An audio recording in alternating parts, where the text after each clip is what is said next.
ਡੰਡੋਤ ਬੰਦਨ ਅਨਕ ਵਾਰ, ਸਰਬ ਕਲਾ ਸਮਰੱਥ। ਡੋਲਨ ਤੇ ਰਾਖੋ ਪ੍ਰਭੂ, ਨਾਨਕ ਦੇ ਕਰ ਹੱਥ।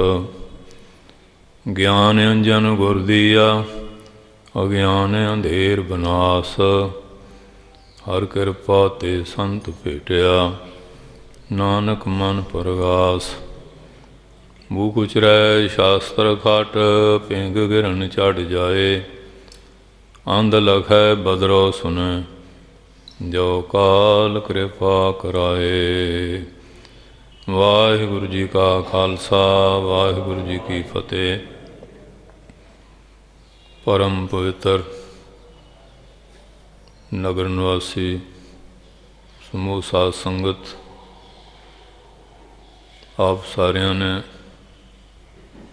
ਰਲ ਮਿਲ ਕੇ ਗੁਰੂ ਮਹਾਰਾਜ ਦੀ ਆਸ਼ੀਰਵਾਦ ਲੈਣ ਵਾਸਤੇ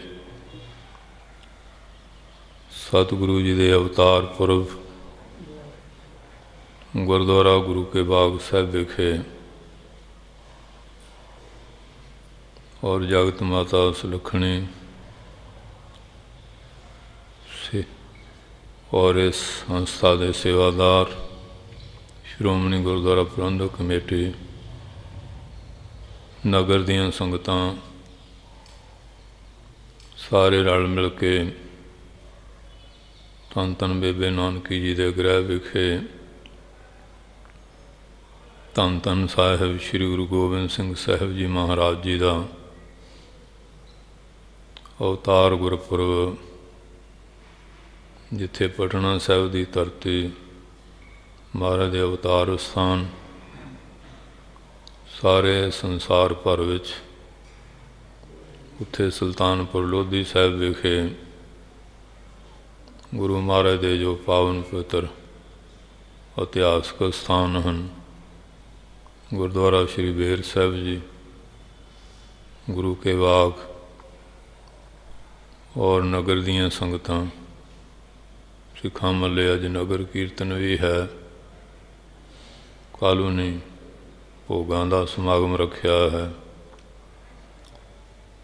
ਹੋਰ ਵੀ ਬੇਅੰਤ ਕੋਈ ਨਗਰ ਪਿੰਡ ਐਸਾ ਨਹੀਂ ਜਿੱਥੇ ਮਹਾਰਾਜ ਦਾ ਇਹ ਗੁਰਪੁਰਬ ਨਹੀਂ ਮਨਾਇਆ ਜਾਂਦਾ। ਧੰਨ ਸ਼੍ਰੀ ਗੁਰੂ ਨਾਨਕ ਸਾਹਿਬ ਮਹਾਰਾਜ ਦਾ ਅਵਤਾਰ ਪੁਰਬ ਔਰ 10ਵੇਂ ਗੁਰੂ ਜੀ ਦਾ ਇਹ ਅਵਤਾਰ ਪੁਰਬ ਜੋ ਹੈ, ਇਹ ਬੜੇ ਹਰਮਨ ਪਿਆਰੇ ਗੁਰਪੁਰਬ ਹੈ। ਇਹ ਬਹੁਤ ਉੱਚ ਲੈਵਲ 'ਤੇ ਸਾਰੇ ਦੇਸ਼ਾਂ 'ਚ, ਸਾਰੇ ਸਥਾਨਾਂ 'ਤੇ ਮਨਾਏ ਜਾਂਦੇ ਹਨ। ਜਿਵੇਂ ਮਹਾਰਾਜ ਦੇ ਇਤਿਹਾਸਕ ਸਥਾਨ ਕੇਸਗੜ੍ਹ ਸਾਹਿਬ ਹੈ, ਦਮਦਮਾ ਸਾਹਿਬ ਹੈ, ਹਜ਼ੂਰ ਸਾਹਿਬ ਵੀ ਪਟਨਾ ਸਾਹਿਬ 'ਤੇ ਉਹਨਾਂ ਦਾ ਅਵਤਾਰ ਸਥਾਨ ਕਰਕੇ ਮਹਾਰਾਜ ਦੇ ਕੈਸੇ ਚੋਜ ਹੈ। ਅਵਤਾਰ ਪਟਨੇ 'ਚ ਹੋਇਆ, ਖਾਲਸੇ ਦੀ ਸਿਰਜਣਾ, ਅਲੌਕਿਕ ਰਚਨਾ ਸ੍ਰੀ ਅਨੰਦਪੁਰ ਸਾਹਿਬ ਕੀਤੀ, ਅਤੇ ਜੋਤੀ ਜੋਤ ਜਾ ਕੇ ਮਹਾਰਾਸ਼ਟਰ ਨੰਦੇੜ ਸੱਚਖੰਡ ਹਜ਼ੂਰ ਸਾਹਿਬ ਉੱਥੇ ਸਮਾਏ ਹੈ। 1723 ਬਿਕਰਮੀ ਸੰਮਤ ਪੋਹ ਸੁਦੀ 7ਵੀਂ, ਧੰਨ ਧੰਨ ਸਾਹਿਬ ਸ਼੍ਰੀ ਗੁਰੂ ਤੇਗ ਬਹਾਦਰ ਸਾਹਿਬ ਜੀ ਮਹਾਰਾਜ ਔਰ ਧੰਨ ਧੰਨ ਮਾਤਾ ਗੁਜਰ ਕੌਰ ਜੀ, ਉਹਨਾਂ ਦੇ ਗ੍ਰਹਿ ਵਿਖੇ ਇਹ ਸਤਿਗੁਰੂ ਦਾ ਅਵਤਰਨ ਹੋਇਆ ਹੈ। ਵੈਸੇ ਤਾਂ ਇਹ ਜਨਮ ਮਰਨ 'ਤੇ ਰਹਿਤ ਨਾਰਾਇਣ, ਉਹ ਪਰਮਾਤਮਾ ਜਨਮ ਮਰਨ ਵਿੱਚ ਨਹੀਂ ਆਉਂਦੇ।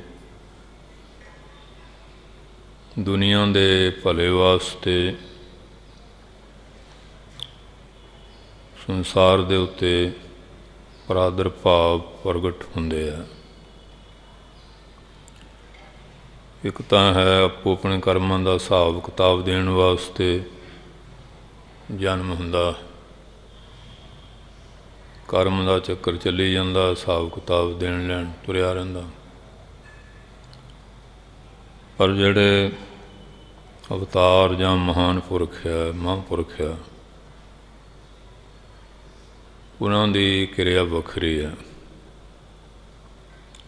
ਹੁਣ ਜਿਵੇਂ ਜੇਲ੍ਹ ਦੇ ਵਿੱਚ ਦਰੋਗਾ ਵੀ ਹੈ, ਹੋਰ ਕਰਮਚਾਰੀ ਵੀ ਹੈ, ਜੇਲ੍ਹ ਦੇ ਕੈਦੀ ਵੀ ਹੈਗੇ ਆ, ਰਹਿੰਦੇ ਉਹ ਵੀ ਜੇਲ੍ਹ 'ਚ ਹੀ ਆ। ਪਰ ਕੈਦੀ ਦਾ ਜਾਂ ਡਾਕਟਰ ਆ ਜਾਂ ਅਫਸਰ ਆ ਜਾਂ ਹੋਰ ਉੱਥੇ ਦੇ ਕਾਰਕੁਨ ਆ, ਉਹਨਾਂ ਦਾ ਅਤੇ ਕੈਦੀਆਂ ਦਾ ਫਰਕ ਹੈ ਨਾ। ਇਸ ਤਰ੍ਹਾਂ ਬਾਕੀ ਆਪਣੇ 84 ਲੱਖ ਜੂਨਾਂ ਦੇ ਚੱਕਰ ਵਿੱਚ ਇਹ ਸਾਰੀ ਸ੍ਰਿਸ਼ਟੀ ਹੈਗੀ ਆ। ਪਰ ਜਿਹੜੇ ਮਹਾਂਪੁਰਖ ਆ ਉਹਨਾਂ ਦਾ ਆਉਣਾ ਜਾਣਾ ਸੁਤੰਤਰ ਆ। ਗੁਰਮੁਖ ਆਏ ਜਾਏ ਨਿਸੰਕ, ਕੋਈ ਅੰਕਸ ਨਹੀਂ, ਬੰਧਨ ਨਹੀਂ।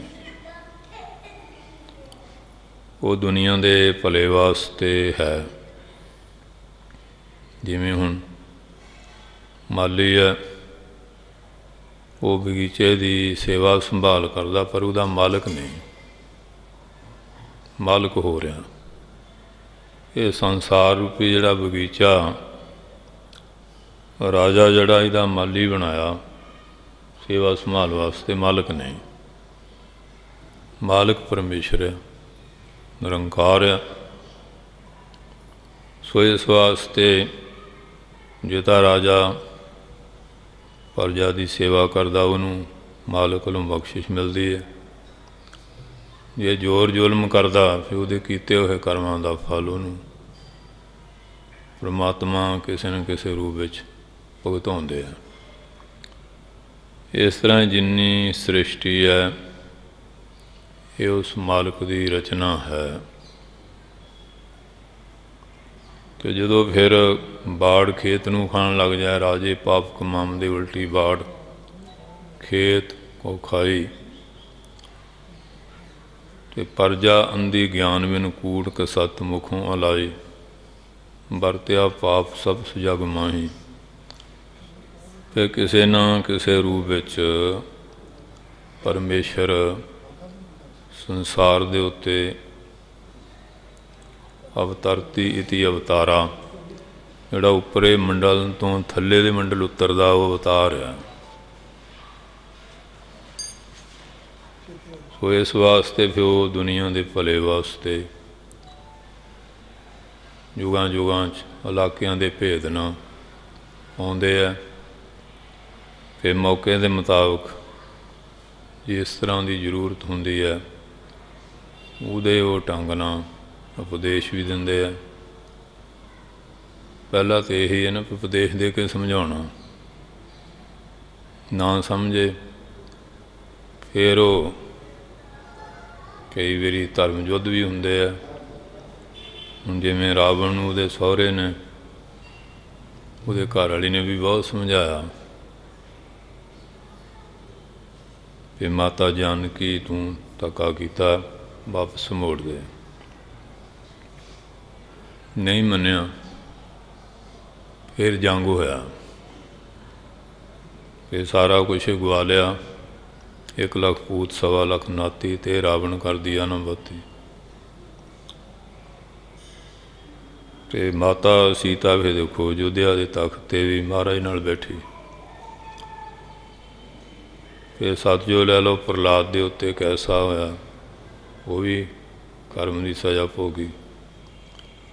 ਫਿਰ ਦੁਆਪਰ ਵਿੱਚ ਕੰਸ ਆਪਣੇ ਪਿਓ ਉਗਰਸੈਨ ਨੂੰ ਜੇਲ੍ਹ 'ਚ ਸੁੱਟਿਆ ਸੀ।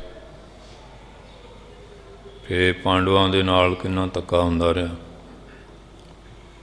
ਫਿਰ ਮਹਾਂਭਾਰਤ ਦਾ ਯੁੱਧ ਹੋਇਆ। ਉਹੀ ਪਾਂਡਵ ਜਿਹੜੇ ਬਨਵਾਸ ਭੋਗਦੇ ਸੀ, ਮਾਤਾ ਦ੍ਰੋਪਦੀ ਵਿਪੜਤ ਕਰਨਾ ਚਾਹੁੰਦੇ ਸੀ, ਤਖ਼ਤ 'ਤੇ ਬੈਠੇ। ਇਸ ਤਰ੍ਹਾਂ ਕਲਯੁੱਗ ਦੇ ਵਿੱਚ ਵੀ ਐਸੇ ਆਏ ਆ। ਫਿਰ 10 ਜਾਮੇ ਧਾਰ ਕੇ ਪਹਿਲਾਂ ਤਾਂ ਮਹਾਰਾਜ ਨੇ ਸਹਿਜ ਦਾ ਉਪਦੇਸ਼ ਰੱਖਿਆ, 5ਵੇਂ ਦੀ ਸ਼ਹੀਦੀ ਵੀ ਹੋਈ, क्योंकि जदों फिर ਧਾਰਮੀ ਪੁਰਸ਼ਾਂ ਦੇ ਜ਼ੁਲਮ ਕਰਦੇ ਉਹਨਾਂ ਦਾ ਪੁੰਨ ਨਾਸ ਹੁੰਦਾ। ਫਿਰ 6ਵੇਂ ਪਾਤਸ਼ਾਹ ਨੇ ਦੱਸਿਆ ਵੀ ਧਾਰਮੀ ਪੁਰਸ਼ ਕਮਜ਼ੋਰ ਨਹੀਂ ਹੁੰਦੇ, ਇਹ ਰਾਜਨੀਤਿਕ ਜਾਣ ਬੁੱਝ ਕੇ ਉਹਨਾਂ ਦੀ ਸ਼ਕਤੀ ਨੂੰ ਪਰਖਣਾ ਚਾਹੁੰਦੇ ਆ। ਫਿਰ ਸ੍ਰੀ ਅਕਾਲ ਤਖ਼ਤ ਸਿਰਜਣਾ ਹੋਈ, ਧਰਮ ਯੁੱਧ, ਸਾਰਿਆਂ 'ਚ ਉਹਨਾਂ ਨੂੰ ਸ਼ਿਕਸਤ ਹੋਈ। ਫਿਰ ਜ਼ੁਲਮ ਤੋਂ ਹਟੇ ਨਹੀਂ, ਮਹਾਰਾਜ 9 ਮਹੀਨੇ ਸ਼ਹੀਦੀ ਦਿੱਤੀ। ਫਿਰ ਮਹਾਰਾਜ ਨੇ ਕੇਸਗੜ੍ਹ, ਦਮਦਮਾ, ਹਜ਼ੂਰ ਸਾਹਿਬ, ਪਟਨਾ ਤਖਤਾਂ ਦੀ ਰਚਨਾ। ਫਿਰ ਧਰਮ ਯੁੱਧ ਹੋਏ, ਉਹਨਾਂ ਸਾਰਿਆਂ 'ਚ ਇਹਨਾਂ ਨੂੰ ਸ਼ਿਕਸਤ ਹੋਈ, ਖਾਲਸਾ ਪੈਦਾ ਹੋਇਆ। ਫਿਰ ਇਸ ਤਰ੍ਹਾਂ ਧਰਮ ਦਾ ਬੋਲਬਾਲਾ ਹੋਇਆ। ਸੋ ਇਸੇ ਤਰ੍ਹਾਂ ਯੁਗਾਂ ਯੁਗਾਂ ਦੇ ਵਿੱਚ ਪਰਮੇਸ਼ਰ ਪ੍ਰਜਾ ਦੇ ਹਿੱਤਾਂ ਰਾਖੀ ਵਾਸਤੇ ਅਵਤਾਰ ਧਾਰਦੇ ਆ। ਜਿਵੇਂ ਪਹਿਲੇ ਯੁਗਾਂ 'ਚ, ਇਸ ਯੁੱਗ 'ਚ ਵੀ ਧੰਨ ਗੁਰੂ ਨਾਨਕ ਪਾਤਸ਼ਾਹ ਜੀ ਨੇ ਬਾਬਰ ਦੇਖੋ ਕਿੰਨਾ ਜ਼ੁਲਮ ਕਰਦਾ ਸੀ, ਉਹਦੇ ਵਿਰੁੱਧ ਆਵਾਜ਼ ਉਠਾਈ 10 ਜਾਮਿਆਂ ਵਿੱਚ। ਅਤੇ 10ਵੇਂ ਗੁਰੂ ਜੀ ਦਾ ਅੱਜ ਅਸੀਂ ਅਵਤਾਰ ਪੁਰਬ ਮਨਾਉਣ ਦਾ ਇਸ ਭਾਗ ਪ੍ਰਾਪਤ ਕਰ ਰਹੇ ਹਾਂ। ਸੋ ਇਸ ਕਰਕੇ ਜਦੋਂ ਉਹਨਾਂ ਦਾ ਇਤਿਹਾਸ ਪੜ੍ਹਦੇ ਹਾਂ ਫਿਰ ਪਤਾ ਲੱਗਦਾ ਅਵਤਾਰ ਕਿਉਂ ਆਇਆ, ਉਹਦੇ ਆਉਣ ਦਾ ਕਾਰਨ ਕੀ ਸੀ, ਆ ਕੇ ਉਹਨਾਂ ਨੇ ਕੀਤਾ ਕੀ, ਉਸ ਵੇਲੇ ਧਰਮ ਦੀ ਦਸ਼ਾ ਕੀ ਸੀ, ਰਾਜਨੀਤੀ ਦੀ ਦਸ਼ਾ ਕੀ ਸੀ, ਸਮਾਜ ਦੀ ਦਸ਼ਾ ਕੀ ਸੀ, ਲੋਕਾਂ ਦਾ ਵਿਵਹਾਰ ਕਿਹੋ ਜਿਹਾ ਸੀ, ਢਾਂਚਾ ਵਿਗੜਿਆ ਸੀ ਨਾ, ਤਹਿਸ-ਨਹਿਸ ਹੋਇਆ ਹੋਇਆ ਸੀ। ਅਤੇ ਉਹਨੂੰ ਫਿਰ ਸੁਧਾਰਨ ਵਾਸਤੇ ਯੁੱਗ ਯੁੱਗ ਸਤਿਗੁਰ ਧਰੇ ਅਵਤਾਰਾਂ, ਯੁਗਾਂ ਯੁਗਾਂ ਦੇ ਵਿੱਚ ਅਵਤਾਰ ਧਾਰਦੇ ਆ। ਉਹਨਾਂ ਦਾ ਮਤਲਬ ਕੋਈ ਖੂਨ ਖਰਾਬੇ ਦਾ ਨਹੀਂ, ਪਰ ਜਿਹੜੇ ਜ਼ਾਲਮ ਖੂਨ ਖਰਾਬਾ ਕਰਦੇ ਆ ਉਹਨਾਂ ਨੂੰ ਰੋਕਣ ਵਾਸਤੇ ਫਿਰ ਉਹਨਾਂ ਨੂੰ ਸ਼ਸਤਰ ਵੀ ਚੱਕਣੇ ਪੈਂਦੇ ਆ। ਜਿਵੇਂ ਕੁੱਤਾ ਹੁਣ ਹਲਕ ਜਾ, ਜੇ ਉੱਤੇ ਦਇਆ ਕਰਾਂਗੇ ਜਿੰਨੇ ਉਹਨੂੰ ਵੱਢੂਗਾ ਸਾਰੇ ਹਲਕ ਜਾਣਗੇ। ਉਹ 'ਤੇ ਦਇਆ ਇਹ ਹੀ ਹੈ ਕਿ ਜਿਹੜਾ ਉਹਦਾ ਭੋਗ ਪਾਉਣਾ। ਇਸ ਤਰ੍ਹਾਂ ਮਨੁੱਖ ਵੀ ਜਦੋਂ ਹਲਕ ਜਾਂਦੇ ਆ ਫਿਰ ਉਹਨਾਂ ਦੇ ਕਰਮਾਂ ਦਾ ਦੰਡ ਦੇਣਾ ਇਹ ਵੀ ਜ਼ਰੂਰੀ ਹੈ, ਨਹੀਂ ਤਾਂ ਸਾਰੇ ਸੰਸਾਰ ਦਾ ਨੁਕਸਾਨ ਕਰ ਰਹੇ, ਗੁੰਡਾਗਰਦੀ ਔਰ ਕਿਸ ਤਰ੍ਹਾਂ ਧਰਮ ਦਾ ਬੋਲਬਾਲਾ ਹੈ। ਸੋ ਇਸ ਵਾਸਤੇ ਅੱਜ ਮਹਾਰਾਜ ਸੱਚੇ ਪਾਤਸ਼ਾਹ ਦਾ ਇਹ ਅਵਤਾਰ ਪੁਰਬ ਮਨਾ ਰਹੇ ਹਾਂ। ਆਓ ਪਿਆਰ ਨਾਲ ਸ਼੍ਰੀ ਮੁੱਖ ਵਾਕ ਦੀ ਵਿਚਾਰ ਸਰਵਣ ਕਰੀਏ। ਧੰਨ ਧੰਨ ਸੱਚੇ ਪਾਤਸ਼ਾਹ। ਹਾਂਜੀ, ਸੋ ਇਸ ਤਰ੍ਹਾਂ ਜਿਹੜਾ ਹੈ, ਆ ਜਾਓ ਡਾਕਟਰ ਸਾਹਿਬ, ਕੋਈ ਨਹੀਂ, ਬਹਿ ਜਾਓ। ਸੋ ਮਹਾਰਾਜ ਸੱਚੇ ਪਾਤਸ਼ਾਹ ਨੇ ਮੁੱਖ ਵਾਕ ਬਖਸ਼ਿਆ ਕਿ ਆਗੈ ਸੁਖ ਮੇਰੇ ਮੀਤਾ, ਪਾਤਸ਼ਾਹ ਆਨੰਦ ਪ੍ਰਭ ਕੀਤਾ। ਇਹ ਮੁੱਖ ਵਾਕ ਸੀ। ਇਹਦੇ 'ਚ ਭਾਵ ਇਹੀ ਦੱਸਿਆ ਕਿ ਜੇ ਸਾਨੂੰ ਪਿੱਛੇ ਸੁੱਖ ਮਿਲਿਆ ਜਾਂ ਹੁਣ ਮਿਲ ਰਿਹਾ ਜਾਂ ਅੱਗੇ ਮਿਲਣਾ, ਇਹ ਸਾਰਾ ਉਸ ਮਾਲਕ ਦੀ ਕਿਰਪਾ ਨਾਲ ਹੀ ਹੈ। ਕਿਉਂਕਿ ਪੁੰਨਮਈ ਕਰਮ ਜਿਹੜੇ ਉਹ ਸੁੱਖ ਦਿੰਦੇ ਆ ਅਤੇ ਪਾਪਮਈ ਕਰਮ ਜਿਹੜੇ ਦੁੱਖ ਦਿੰਦੇ ਆ।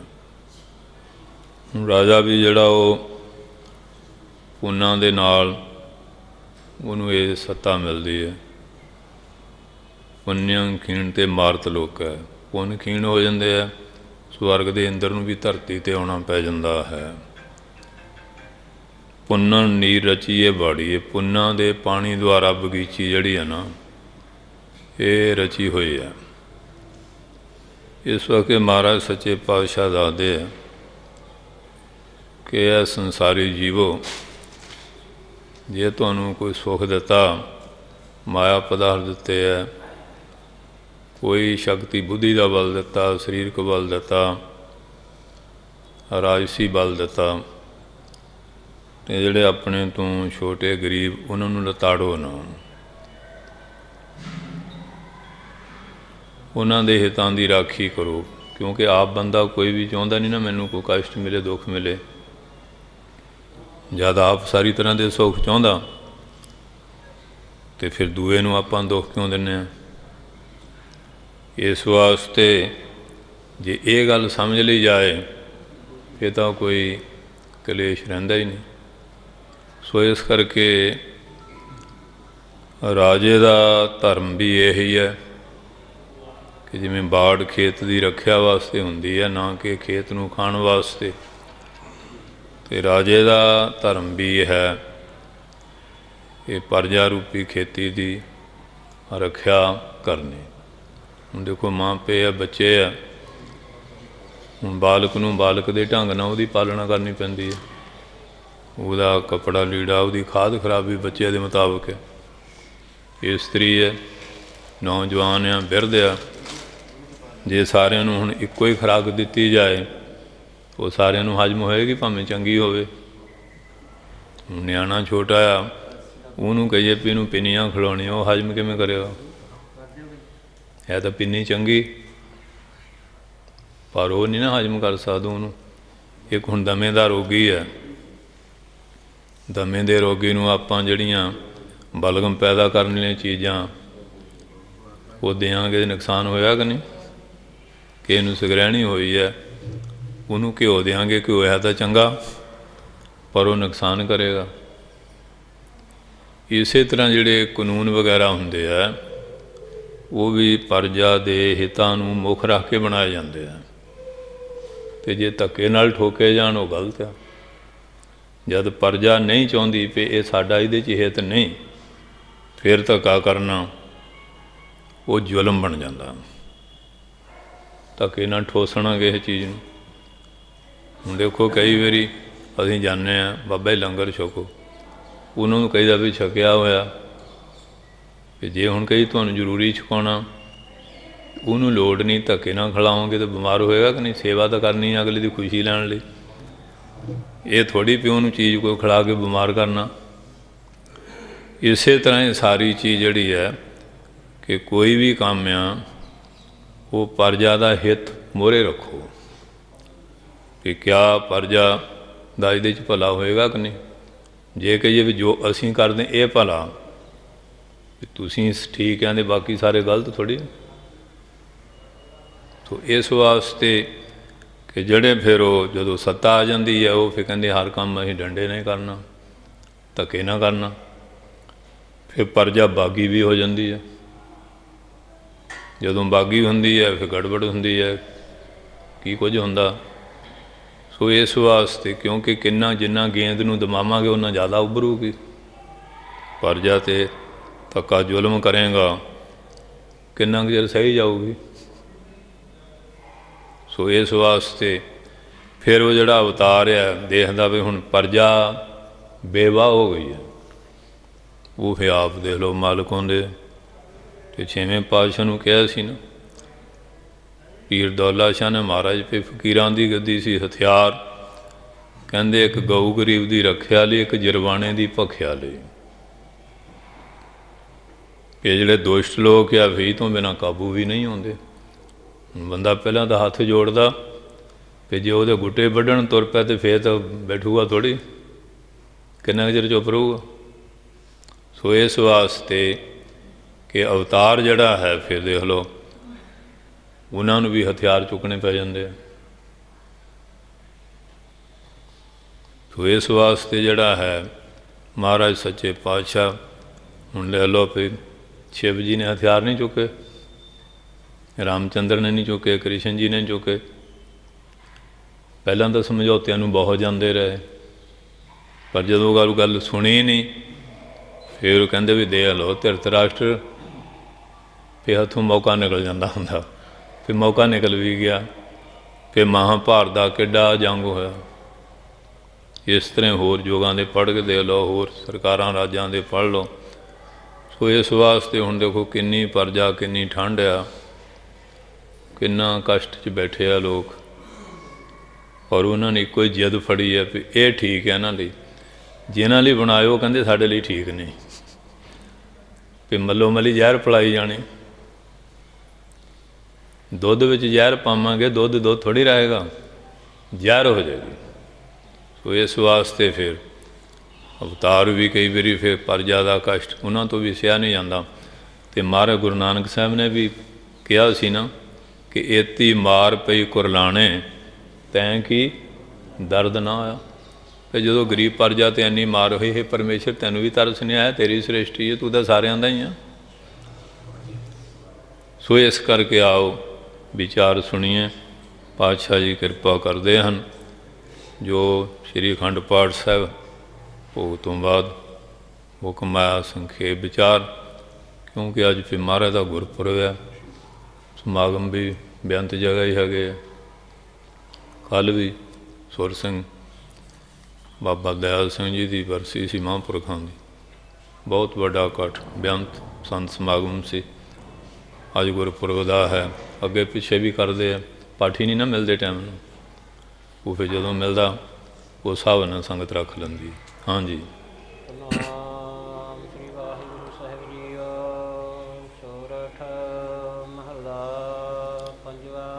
सोरठ राग विच पंजवें सतगुरु जी किरपा करते हैं।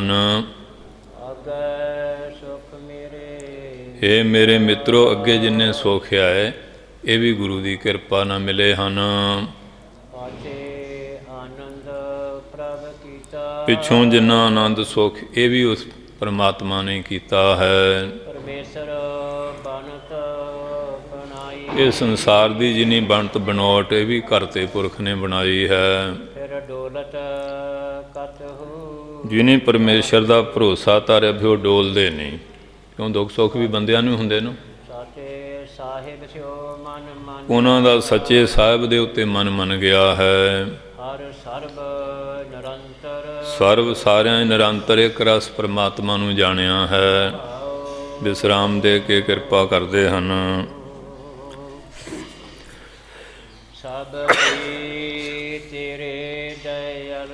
ये सारे जी तेरे आ, तू ही ना ते दया करन वाला है।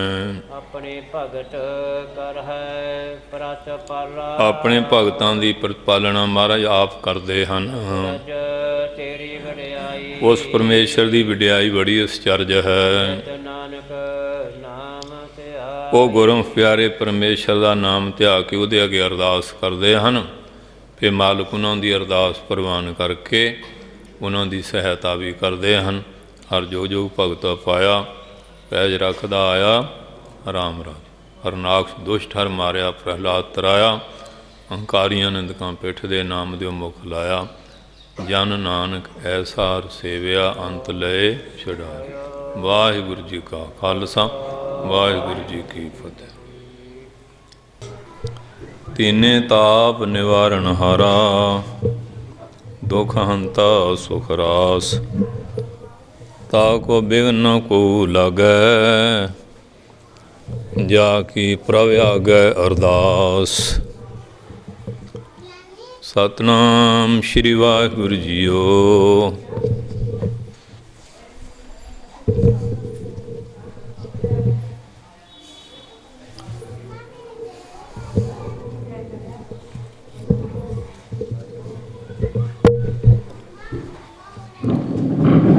श्लोक महला तीजा। माया ममता मोहनी, जिन बिन दंतां जग खाया। मनमुख खादे गुरमुख उबरे, जिनी सच नाम चित लाया। माया ममता मोहनी, जिन बिन तां जग खाया। मनमुख खादे गुरमुख उबरे, जिनी सच नाम चित लाया। बिन नावै जग कमला फिरै, गुरमुख नदरी आया। धंधा करत्यां निफल जन्म गवाया, सुख दाता मन वसाया। नानक नाम तिन्हों को मिलिया, जिन को तुर लिख पाया। महला तीजा। घर ही मैं अमृत भरपूर है, मन मुखा साध न पाया। ज्यों कस्तूरी मिर्ग न जानै, भ्रम दा भरम भलाया। अमृत अज बिक संग्रह है, करतै आप खुआया। गुरमुख विरले सोझी पई, तिना अंदर ब्रह्म दिखाया। ਤਨ ਮਨ ਸੀਤਲ ਹੋਇਆ, ਰਸਨਾ ਹਰ ਸਾਧ ਆਇਆ। ਸਬਦੇ ਹੀ ਨਾ ਉਪਜੈ, ਸਬਦੇ ਮੇਲ ਮਲਾਇਆ। ਬਿਨ ਸਬਦੇ ਸਭ ਜਗ ਬਉਰਾਨਾ, ਬਿਰਥਾ ਜਨਮ ਗਵਾਇਆ। ਅੰਮ੍ਰਿਤ ਏਕੋ ਸ਼ਬਦ ਹੈ, ਨਾਨਕ ਗੁਰੂ ਪਾਇਆ। ਪੌੜੀ ਸੋ ਹਰ ਪੁਰਖ ਆਗਮ ਹੈ, ਕਹੋ ਕਿਤ ਵਿਦ ਪਾਈਐ। ਤਿਸ ਰੂਪ ਨਾ ਰੇਖ ਅਦ੍ਰਿਸ਼ਟ, ਕਹੋ ਜਨ ਕਿਉ ਧਿਆਈਐ। ਨਿਰੰਕਾਰ ਨਿਰੰਜਨ ਹਰ ਅਗਮ, ਕਿਆ ਕਹਿ ਗੁਣ ਗਾਈਐ। ਜੇ ਸਭ ਬਜਾਏ ਆਪ, ਸੋ ਹਰ ਮਾਰਗ ਪਾਈਐ। ਗੁਰ ਪੂਰੈ ਵੇਖਾਲਿਆ, ਗੁਰ ਸੇਵਾ ਪਾਈਐ। ਗੁਰ ਪੂਰੈ ਵੇਖਾਲਿਆ, ਗੁਰ ਸੇਵਾ ਪਾਈਐ। ਵਾਹਿਗੁਰੂ ਜੀ ਕਾ ਖਾਲਸਾ, ਵਾਹਿਗੁਰੂ ਜੀ ਕੀ ਫਤਿਹ। ਧੰਨ ਧੰਨ ਸਾਹਿਬ ਸ੍ਰੀ ਗੁਰੂ ਨਾਨਕ ਦੇਵ ਜੀ ਮਹਾਰਾਜ, ਧੰਨ ਧੰਨ ਸਾਹਿਬ ਸ੍ਰੀ ਗੁਰੂ ਗੋਬਿੰਦ ਸਿੰਘ ਸਾਹਿਬ ਜੀ ਮਹਾਰਾਜ, ਧੰਨ ਧੰਨ ਸਾਹਿਬ ਸ੍ਰੀ ਗੁਰੂ ਗ੍ਰੰਥ ਸਾਹਿਬ ਮਹਾਰਾਜ ਦੀ ਮਹਾਨ ਬਖਸ਼ਿਸ਼ ਕਿਰਪਾਲਤਾ ਦਾ ਸਦਕਾ ਆਪ ਨਗਰ ਨਿਵਾਸੀ ਸਮੂਹ ਸਾਧ ਸੰਗਤ ਬੜੇ ਪਿਆਰ ਦੇ ਨਾਲ ਹਰ ਸਾਲ ਦੀ ਤਰ੍ਹਾਂ ਕੱਲ੍ਹ ਗੁਰੂ ਮਹਾਰਾਜ ਦੀ ਛਤਰ ਛਾਇਆ ਪੰਜਾਂ ਪਿਆਰਿਆਂ ਦੀ ਅਗਵਾਈ ਵਿੱਚ ਨਗਰ ਕੀਰਤਨ ਸਮਾਗਮ ਹੋਏ ਹਨ ਅਤੇ ਸਵੇਰੇ ਰੱਖੇ ਹੋਏ ਪਾਠਾਂ ਦੇ ਭੋਗ ਪਏ ਹਨ। ਗੁਰੂ ਕੇ ਕੀਰਤਨੀਆਂ ਪਾਸੋਂ ਮਹਾਰਾਜ ਦੀ ਅਵਤਾਰ ਸੰਬੰਧੀ ਜੋ ਉਹਨਾਂ ਨੇ ਆਪਣੀ ਕਲਮ ਦੇ ਨਾਲ ਆਪਣੀ ਜੀਵਨ ਕਥਾ ਲਿਖੀ ਹੈ, ਉਹ ਸ਼ਬਦ ਸਰਵਣ ਕਰ ਰਹੇ ਸੀ। ਅੱਜ ਕੱਲ੍ਹ ਤਾਂ ਹੁਣ ਰਿਵਾਜ ਬਹੁਤ ਸਾਰੇ ਆਪਣੀਆਂ ਜੀਵਨ ਕਹਾਣੀਆਂ ਲਿਖਦੇ ਆ ਕਿ ਮਹਾਰਾਜ ਨੇ ਕਿੰਨੇ ਸਾਲ ਪਹਿਲਾਂ ਆਪਣੀ ਆਤਮ ਕਥਾ ਲਿਖੀ ਪਾਤਸ਼ਾਹ ਨੇ। ਅਤੇ ਬਾਕੀ ਆਤਮ ਕਥਾ ਤਾਂ ਪੂਰਿਆਂ ਦੀ ਹੁੰਦੀ ਆ, ਅਧੂਰਿਆਂ ਦੀ ਕਾਹਦੀ ਹੁੰਦੀ ਹੈ। ਲਾਲਾ ਦੌਲਤ ਰਾਏ ਆਰੀਆ ਸਮਾਜੀ ਵਿਦਵਾਨ ਹੋਏ ਆ, ਉਹਨੇ ਉਰਦੂ ਦੇ ਵਿੱਚ ਸਾਹਿਬ ਕਮਾਲ ਸ਼੍ਰੀ ਗੁਰੂ ਗੋਬਿੰਦ ਸਿੰਘ ਸਾਹਿਬ ਜੀ ਮਹਾਰਾਜ ਜੀ ਦਾ ਬਹੁਤ ਹੀ ਸ਼ੁੱਧ ਢੰਗ ਨਾਲ ਜੀਵਨ ਲਿਖਿਆ।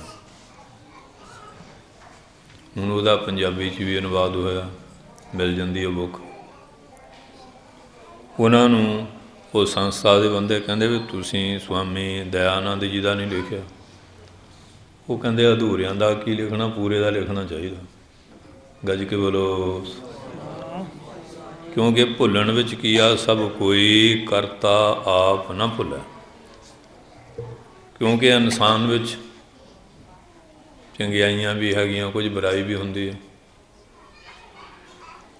ਅਤੇ ਭੁੱਲਾਂ ਹੁੰਦੀਆਂ।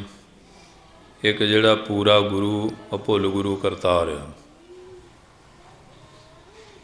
ਕਹਿੰਦੇ ਮੈਂ ਤਾਂ ਪੂਰੇ ਦਾ ਲਿਖਿਆ ਆਪਣੀ ਕਲਿਆਣ ਵਾਸਤੇ, ਆਪਣੀ ਕਲਮ ਨੂੰ ਸਫਲ ਕਰਨ ਵਾਸਤੇ। ਸੋ ਇਸ ਵਾਸਤੇ ਅੱਜ ਮਹਾਰਾਜ ਦੇ ਇਤਿਹਾਸ ਜੀਵਨ ਪਤਾ ਨਹੀਂ ਕਿੰਨਿਆਂ ਕਿੰਨੇ ਹਜ਼ਾਰਾਂ ਬੇਅੰਤ ਹੀ ਲਿਖ ਚੁੱਕੇ ਆ, ਪਰ ਉਹਨਾਂ ਦੀ ਵਡਿਆਈ ਦਾ ਅੰਤ ਨਹੀਂ ਹੋਇਆ। ਹੁਣ ਸਮੁੰਦਰ ਦੇ ਪਾਣੀ ਨੂੰ ਮਿਲਣਾ ਤਾਂ ਔਖਾ ਹੀ ਹੈ ਨਾ। ਆਕਾਸ਼ ਦੇ ਤਾਰੇ ਗਿਣਨੇ, ਬਸੰਤ ਦੇ ਫੁੱਲ ਗਿਣਨੇ, ਮਹਾਰਾਜ ਦੀ ਵਡਿਆਈ। ਭੱਟ ਕਹਿੰਦੇ ਸ਼ਾਇਦ ਕੋਈ ਵਿਗਿਆਨੀ ਯਤਨ ਕਰ ਲੈ, ਪਰ ਕਹਿੰਦੇ ਤੇਰੀ ਉਪਮਾ ਤੋਹੇ ਬਣ, ਤੁਹਾਡੀ ਉਪਮਾ ਤੁਹਾਨੂੰ ਵੀ ਬਣ ਆਉਂਦੀ। ਸੋ ਅੱਜ ਅਸੀਂ ਜਿੱਥੇ ਪਟਨਾ ਸਾਹਿਬ ਸਾਰੇ ਤਖਤਾਂ 'ਤੇ ਇਤਿਹਾਸਿਕ ਸਥਾਨਾਂ 'ਤੇ ਨਗਰ ਨਗਰ ਸ਼ਹਿਰਾਂ ਸ਼ਹਿਰਾਂ 'ਚ ਦੇਸਾਂ ਪ੍ਰਦੇਸਾਂ ਸੱਤਾਂ ਸਮੁੰਦਰਾਂ ਪਾਰ ਜਿੱਥੇ ਵੀ ਸੰਗਤਾਂ ਹੈਗੀਆਂ, ਉਹ ਧੰਨ ਸ਼੍ਰੀ ਗੁਰੂ ਗੋਬਿੰਦ ਸਿੰਘ ਸਾਹਿਬ ਜੀ ਮਹਾਰਾਜ ਦਾ ਅਵਤਾਰ ਪੁਰਬ ਮਨਾ ਰਹੇ। ਪਤਾ ਨਹੀਂ ਕਿੰਨੇ ਕੁ ਨਗਰ ਕੀਰਤਨ ਹੋ ਰਿਹਾ, ਦੀਵਾਨ ਸਜ ਰਿਹਾ, ਕੀਰਤਨ ਹੋ ਰਿਹਾ, ਕਥਾ ਹੋ ਰਹੀਆਂ, ਬਹੁਤ ਕੁਝ ਚੱਲ ਰਿਹਾ। ਉੱਥੇ ਤੁਸੀਂ ਵੀ ਇਹ ਹੋਣ ਵਾਲੀ ਏਡੀ ਵੱਡੀ ਸੇਵਾ 'ਚ ਸ਼ਾਮਿਲ ਹੋ ਰਹੇ। ਸੋ ਰਾਗੀ ਸਿੰਘ ਬੜੇ ਪਿਆਰ ਦੇ ਨਾਲ ਕੀਰਤਨ ਸ਼ਰਵਣ ਕਰਵਾਇਆ ਸੀ। ਸੋ ਗੁਰੂ ਕੇ ਬਾਗ ਵੀ ਰਾਗੀ ਸਿੰਘ ਲੱਗੇ ਸੀ। ਉਹ ਖਾਲਸੇ ਦੀ ਮਹਿਮਾ ਦਸਮ ਪਾਤਸ਼ਾਹੀ ਨੇ ਕੀ ਕਿਰਪਾ 'ਤੇ ਸਜੇ ਹਾਂ। ਹਮ ਹੈ ਨਿਮੋ ਸੋ ਗਰੀਬ ਕਰੋੜ ਪਰੇ। ਕਿੰਨਾ ਖਾਲਸੇ ਨੂੰ ਵਡਿਆਈ ਦੇ ਰਿਹਾ। ਛੇਵੇਂ ਪਾਤਸ਼ਾਹ ਜੀ ਨੇ ਜਦੋਂ ਕੀਰਤਪੁਰ ਸਾਹਿਬ ਸ਼੍ਰੀ ਗੁਰੂ ਹਰਿਰਾਏ ਸਾਹਿਬ ਜੀ ਨੂੰ ਗੱਦੀ ਬਖਸ਼ੀ ਨਾ, ਤੇ ਸੂਰਜਮਲ ਦੀ ਮਾਤਾ ਗੁੱਸੇ ਹੋ ਕੇ ਤੁਰ ਪਈ। ਤੇ ਮਹਾਰਾਜ ਨੇ ਕਿਹਾ ਵੀ ਵਾਪਸ ਲਿਆਓ, ਵੀ ਮੇਰੇ ਪੁੱਤ ਨੂੰ ਗੱਦੀ ਨਹੀਂ ਮਿਲੀ। ਇਹ ਵੀ ਬਹੁਤ ਹੈ ਨਾ। ਜਿਲੇ ਲਿਆਂਦਾ ਤੇ ਸੂਰਜਮਲ ਨੂੰ ਮਹਾਰਾਜ ਪੁੱਛਣ ਲੱਗੇ ਕਿ ਸੂਰਜਮਲ ਤੈਨੂੰ ਗੱਦੀ ਦੇ ਦਈਏ? ਕਹਿੰਦਾ ਜੀ ਮੈਨੂੰ ਸਿੱਖੀ ਦਿਓ। ਸਿੱਖੀ? ਕਹਿੰਦੇ ਜਾਂ ਤੇਰੀ ਅੰਸ ਬਹੁਤ ਵਧੂਗੀ। ਹੁਣ ਜਿੰਨੇ ਆ ਸੋਢੀ ਆਨੰਦਪੁਰ ਆ ਨਾ, ਇਹ ਸੂਰਜਮਲ ਦੀ ਔਲਾਦ ਹੈ। ਅਤੇ ਜਿਹੜੇ ਹੈਗੇ ਆ ਕਰਤਾਰਪੁਰ, ਇਹ ਧੀਰਮਲ ਦੀ ਹੈ। ਬਾਬੇ ਗੁਰਦਿੱਤੇ ਦਾ ਵੱਡਾ ਪੁੱਤਰ ਧੀਰਮਲ ਸੀ, ਅਤੇ ਛੋਟੇ ਧੰਨ ਧੰਨ ਸਾਹਿਬ ਸ਼੍ਰੀ ਗੁਰੂ ਹਰਿਰਾਏ ਸਾਹਿਬ ਜੀ ਮਹਾਰਾਜ। ਅਤੇ ਗੁਰੂ ਹਰਿਰਾਏ ਸਾਹਿਬ ਮਹਾਰਾਜ ਦੇ ਸ਼੍ਰੀ ਰਾਮ ਰਾਏ ਇਹ 8ਵੇਂ ਪਾਤਸ਼ਾਹ, ਉਹਨਾਂ ਦੀ ਪੀੜ੍ਹੀ ਗਾਂ ਚੱਲੀ ਨਹੀਂ। ਇੱਧਰ 10ਵੇਂ ਪਾਤਸ਼ਾਹ 4 ਸਾਹਿਬਜ਼ਾਦੇ ਸੀ, ਉਹ ਬ੍ਰਹਮਚਾਰੀ ਜੀਵਨ 'ਚ ਸ਼ਹੀਦ ਹੋਇਆ। ਅਣੀ ਰਾਏ ਉਹ ਵੀ ਛੋਟੀ ਉਮਰ, ਬਾਬਾ ਅਟਲ ਰਾਏ। ਅਤੇ ਜਿਹੜੇ ਗੁਰੂ ਹਰਿਰਾਏ ਸਿੰਘ ਗੱਦੀ ਦਿੱਤੀ, ਅਤੇ ਮਾਤਾ ਨਾਨਕੀ ਕਹਿੰਦੇ ਵੀ ਮੇਰੇ ਪੁੱਤਰ ਨੂੰ, ਮਾਈਆਂ ਨੂੰ ਤਾਂ ਆਪਣਾ ਹੀ ਹੁੰਦਾ ਨਾ। ਮਹਾਰਾਜ ਕਹਿੰਦੇ ਇਸ 'ਤੇ ਉਪਜੇ ਬਲੀ ਉਦਾਰਾ, ਇਹ ਤੋਂ ਬਹੁਤ ਬਲੀ ਯੋਧੇ ਪੈਦਾ ਹੋਣਗੇ ਸਾਡੇ ਵਾਂਗ, ਪੰਥ ਰਚਣਗੇ, ਦੁਸ਼ਟ ਰਾਜ ਦਾ ਨਾਸ਼ ਕਰਨਗੇ। ਬਾਰ ਉਦੋਂ ਹੀ ਦੇ ਦਿੱਤਾ ਸੀ। ਸਮਾਂ ਬੀਤ ਗਿਆ। ਰਾਜਾ ਜੈ ਸਿੰਘ ਦੀ ਬੇਨਤੀ ਤੋਂ ਢਾਕਾ ਬਗਾਲਾ ਫਤਿਹ ਨਹੀਂ ਸੀ ਹੁੰਦਾ। ਬਹੁਤ ਸਾਰੇ ਪਹਿਲਾਂ ਰਾਜੇ ਉੱਥੇ ਮਰ ਖੱਪ ਗਏ। ਜਾਦੂਗਰਨੀਆਂ ਦਾ ਦੇਸ਼ ਸੀ, ਅਤੇ ਗੁਰੂ ਨਾਨਕ ਸਾਹਿਬ ਵੀ ਗਏ, ਉਹਨਾਂ ਦਾ ਜਾਦੂ ਖਤਮ ਕੀਤਾ ਸੀ। ਪਰ ਜਿਹਨੂੰ ਭੁੱਸ ਪੈ ਜਾਏ ਛੱਡਣਾ ਬਹੁਤ ਔਖਾ ਹੁੰਦਾ। ਕਿਸੇ ਚੀਜ਼ ਦਾ ਭੁੱਸ ਪੈ ਜਾਏ, ਉਹ ਫੇਲਾ ਪਾਈਆਂ ਉੱਧਰ ਨੂੰ। ਅਤੇ ਉਹ ਫਿਰ ਜੈ ਸਿੰਘ ਦੀ ਮਾਤਾ ਕਹਿੰਦੀ ਤੇਰੇ ਬੁੜੇ ਪਹਿਲਾਂ ਖਤਮ ਹੋ ਗਏ, ਵੀ ਤੂੰ ਰਹਿਣ ਦੇ। ਕਹਿੰਦੇ ਨੇ ਮੈਂ ਹੁਣ ਮਹਾਰਾਜ ਗੁਰੂ ਨਾਨਕ ਦੀ ਗੱਦੀ ਦਾ ਆਸਰਾ ਲੈ ਲਿਆ, ਅਤੇ 9ਵੇਂ ਪਾਤਸ਼ਾਹ ਨਾਲ ਲੈ ਜਾਣਾ। ਅਤੇ ਮਹਾਰਾਜ ਨੂੰ ਵੀ ਸੀ ਵੀ ਉੱਧਰ ਗੁਰੂ ਨਾਨਕ ਸਾਹਿਬ ਨੇ ਬਹੁਤ ਸਿੱਖੀ ਦਾ ਬੀਜ ਬੀਜਿਆ, ਪੌਦੇ ਲੱਗੇ। ਹੁਣ ਪਾਣੀ ਨਾ ਪਵੇ ਸੁੱਕ ਜਾਂਦੇ, ਕੁਮਲਾ ਜਾਂਦੇ ਆ। ਅਤੇ ਨਾਲ ਸੰਗਤ ਜਾਵਾਂਗੇ, ਸੰਗਤ ਨੂੰ ਫਿਰ ਉਤਸ਼ਾਹ ਪਿਆਰ ਵਧੂਗਾ। ਆ ਗੁਰਪੁਰਬ ਮਨਾਉਣ ਦਾ ਵੀ ਇਹੀ ਹੁੰਦਾ, ਨਹੀਂ ਢਿੱਲ ਪੈ ਜਾਂਦੀ ਹੈ। ਸਮਾਗਮ ਕਰਦੇ ਰਹੀਏ, ਫਿਰ ਚੇਤਨਾ ਬਣੀ ਰਹਿੰਦੀ ਹੈ। ਉਹ ਸਾਧ ਸੰਗਤ ਜੀ ਫਿਰ, ਅਤੇ ਜਦੋਂ ਮਹਾਰਾਜ ਇਲਾਹਾਬਾਦ ਗਏ, ਪਹਿਲਾ ਨਾਂ ਸੀ ਪ੍ਰਯਾਗਰਾਜ। ਜ਼ਿਲ੍ਹੇ ਫਿਰ ਮੁਗਲਾਂ ਦਾ ਰਾਜ ਹੈ, ਉਹਨੇ ਸ਼ਹਿਰਾਂ ਦੇ ਨਾਮ ਬਦਲਦੇ। ਕਿਸੇ ਨਾਂ ਇਸਲਾਮਾਬਾਦ ਰੱਖਤਾ, ਕਿਸੇ ਨਾਂ ਇਲਾਹਾਬਾਦ ਰੱਖਤਾ, ਕਿਸੇ ਨੂੰ ਕੁਝ ਰੱਖਤਾ। ਮੰਦਰ ਢਾਹ ਕੇ ਮਸੀਤਾਂ ਬਣਾਤੀਆਂ। ਅਸੀਂ ਇੱਕ ਵਾਰੀ ਹਜ਼ੂਰ ਸਾਹਿਬ ਆਉਂਦੇ ਮਥੁਰਾ ਚਲੇ ਗਏ। ਮੈਂ ਕਿਹਾ ਕ੍ਰਿਸ਼ਨ ਮਹਾਰਾਜ ਜਨਮ ਸਥਾਨ, ਕਹਿੰਦੇ ਆਓ ਮਸੀਤ ਬਣੀ ਹੋ। ਮਸੀਤ ਉੱਥੇ ਉਹ ਪੁਲਿਸ ਵਾਲੇ ਆ ਗਿਆ ਕਿ ਟੈਕਸ ਦਿਓ। ਅਤੇ ਮੈਂ ਬੜਾ ਜੀ ਝਾੜਿਆ ਉਹਨਾਂ ਨੂੰ। ਮੈਂ ਕਿਹਾ ਕਿ ਸ਼ਰਮ ਕਰੋ ਵੀ ਹੁਣ ਤਾਂ ਤੁਹਾਡਾ ਆਪਣਾ ਰਾਜ, ਹਾਲੇ ਵੀ ਤੁਸੀਂ ਟੈਕਸ ਲਈ ਜਾਂਦੇ। ਉਹ ਉਦੋਂ ਦਾ ਹੀ ਤੁਰਿਆ ਆਉਂਦਾ, ਹਾਲੇ ਤਾਂ ਨਹੀਂ ਹਟਾ ਸਕਦੇ। ਗੱਲਾਂ ਜਿੰਨੀਆਂ ਮਰਜ਼ੀ ਕਰ ਲੈਣ। ਉਹ ਬੜੇ ਸ਼ਰਮਿੰਦੇ ਹੋਏ ਪਏ। ਸੋ ਇਸ ਤਰ੍ਹਾਂ ਸਾਧ ਸੰਗਤ ਜੀ, ਕਾਸ਼ੀ ਵਿਸ਼ਵਨਾਥ ਮੰਦਰ ਸੀ, ਉੱਥੇ ਮਸੀਤ। ਮਹਾਰਾਜ ਰਣਜੀਤ ਸਿੰਘ ਨੂੰ ਬੇਨਤੀ ਇੱਥੇ ਢਾਹ ਕੇ ਬਣਾ ਦੇ। ਕਹਿੰਦੇ ਮਹਾਰਾਜ ਨਹੀਂ ਫੇਰ ਢਾਹ ਲੈਣਾ, ਸਾਨੂੰ ਜੋਧਾ ਹੀ ਬਣਾ ਦਿਓ। ਉਹ ਜੋਧਾ ਦਿੱਤਾ ਬਣਾ ਕੇ ਮਹਾਰਾਜ ਰਣਜੀਤ ਸਿੰਘ ਨੇ ਵਿਸ਼ਵ ਮੰਦਰ।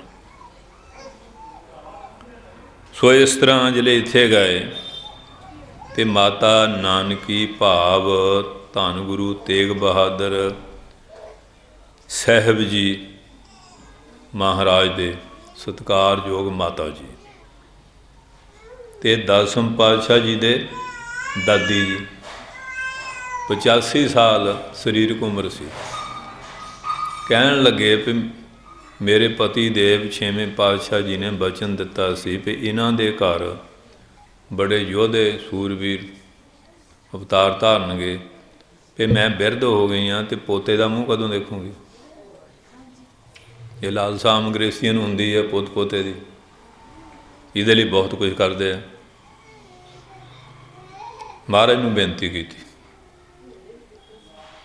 महाराज कहण लगे माता जी जिन तुहाडे पोता बन के होना ना ਉਹਦੇ ਲਈ कमाई करनी पैनी है। इउं नहीं होना, वो दुष्ट दमन जी ने होना।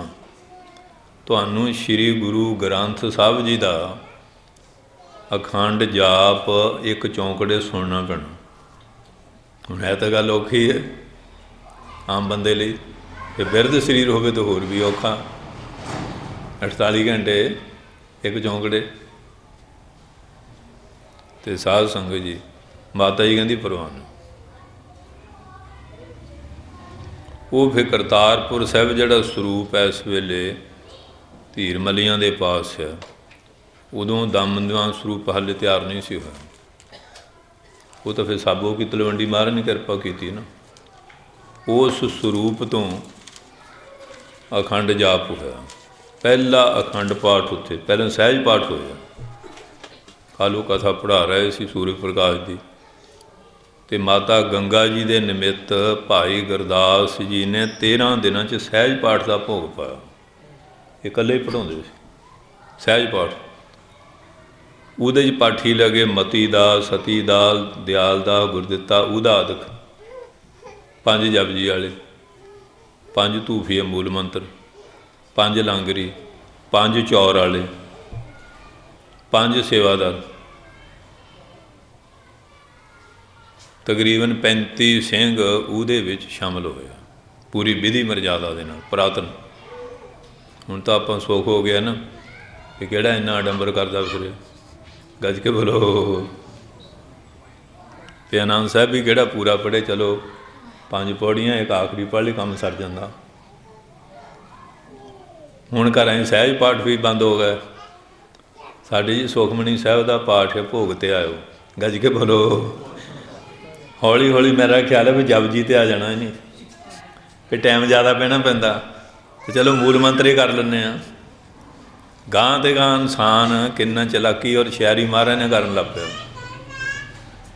ਕਿਹੜਾ ਪਾਠੀ ਸਿੱਧੂ, ਉਹ ਕਨੇਡੇ ਰਾਗੀ ਸਿੰਘੋ ਅਸੀਂ ਗਏ ਇੱਕ ਘਰ, ਕਹਿੰਦੇ ਮਹਾਰਾਜ ਭਈ ਰੌਲ ਬਦਲਾਈਏ।